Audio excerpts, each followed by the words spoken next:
नमस्ते मेरो साथीहरु है। आज फेरि मैले एउटा भिडियो लिएर आएको छु तपाईहरुको छेउमा हैन। के भिडियो भन्दाखेरि तपाईहरुको छेउमा चाहिँ आज केरा स्मुथ गरेर देखाउने छु हैन। केरा स्मुथ गर्दाखेरि चाहिँ हेयरको टेक्सचर कस्तो हैन, के हुँदै रहेछ, हेयरको अब ढाँचा कस्तो हुँदै रहेछ देखाइदिने छु तपाईहरुलाई। प्रोडक्ट चाहिँ म के युज गर्ने छु भन्दाखेरि हैन, तपाईहरु हेर्न सक्नुहुन्छ है। मैले ग्ल्याडको हैन स्मुथिङ क्रिम लिएको छु हैन।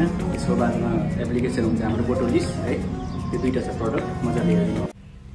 हेर्नु सक्नुहुन्छ साथीहरु हैन। फाइनली मेरो क्लाइन्टको हेयरको टेक्सचर चाहिँ यस्तो छ हैन। हेर्दै गर्नु होला अब यो हेयरको टेक्सचर चाहिँ कस्तो हुन्छ होला हैन।